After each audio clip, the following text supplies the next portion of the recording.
You want to hear something so absurd it almost sounds scripted. I had a United States Navy patrol boat tied to my own dock, the real deal PB-305, and someone plastered an orange violation sticker on the bow like it was a junked pickup on Craigslist.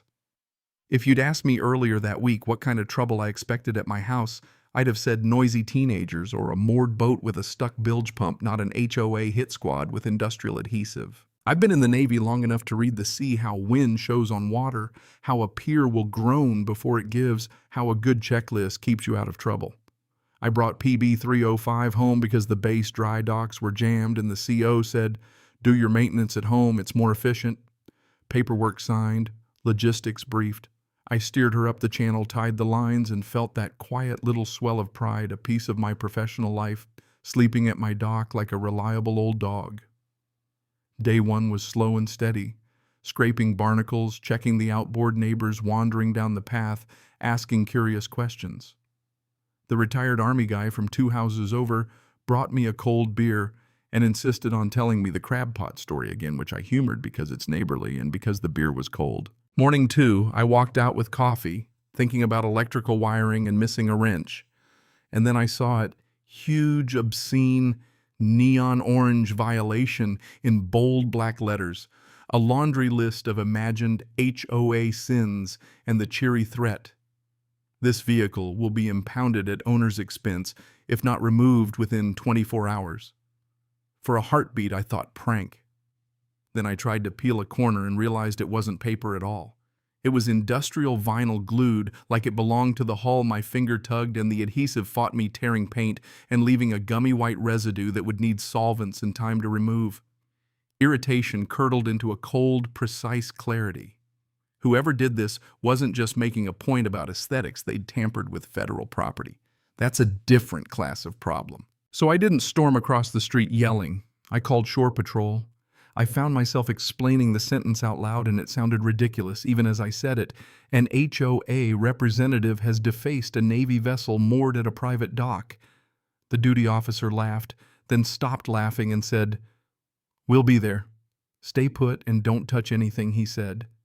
And suddenly the morning felt like a case file. 45 minutes later, 2 Shore Patrol trucks rolled into the cul-de-sac. Not flashy, just authoritative, in a way that closes a door on nonsense. The SPs photographed the sticker from every angle, logged my paperwork, documented the adhesive and the paint damage. They worked methodically, like people who treat paperwork with the same devotion some folks give to ritual. At some point I realized I was half watching the street like it was a movie and my life was the prop. Karen opened her door, smiling that kind of smile folks use when they're about to administer community standards, and the smile folded like cheap paper when she saw the uniforms. Her posture went from self-appointed monarch to defensive mom in under a breath. There was hand-waving, the usual "I was only trying to help" routine, and the officers listened patient, then explained calmly that tampering with federal property is a serious offense.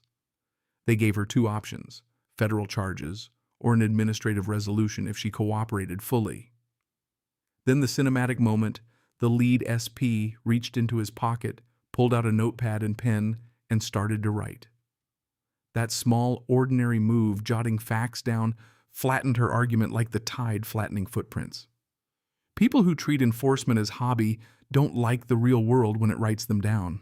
15 minutes later, the SPs came back to my dock with news. Karen admitted she'd placed the sticker.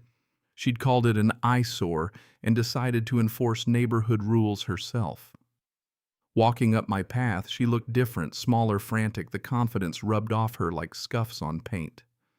She apologized in a rush, asked what she could do to make it right. I wasn't interested in a show. I wanted my hull clean and my weekend back.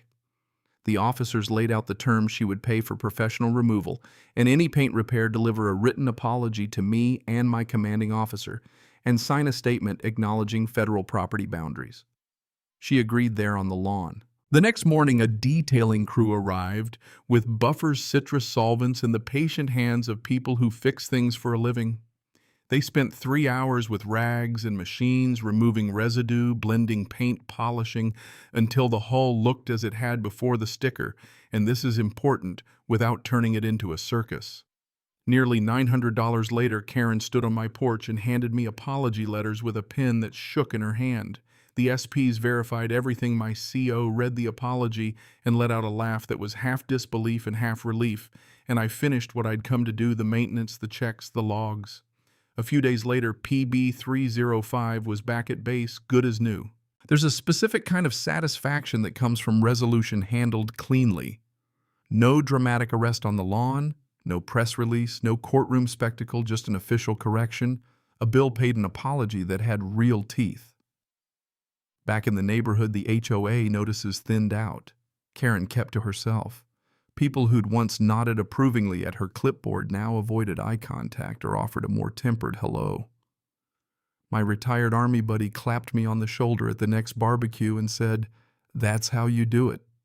And I felt weirdly embarrassed by the praise. I hadn't wanted a medal. I wanted my weekend and the dignity of doing my job without someone gluing shame to the hull. If there's a lesson here, it's not simply, don't mess with the Navy that's obvious. It's subtler. Be careful what power you give yourself, however small. Give someone a clipboard, a rule book, and a little authority, and it's astonishing how quickly they can start to feel like judge, jury, and executioner. Rules are useful. They compress uncertainty into boxes we can check. But when enforcement becomes personal theater, it corrodes rather than protects community. The Shore Patrol's quiet, by-the-book response forced Karen to face that reality. Authority without accountability is a dangerous thing, no matter how tidy the lawn looks. People talk, at first in whispers, relief, some unease, then more openly. Some neighbors said they were glad I called the SPs. Others worried about escalation, about whether calling federal authorities over a sticker sets a tone. Those conversations were useful. They were the neighborhood rehearsing how to be a community rather than a tribunal.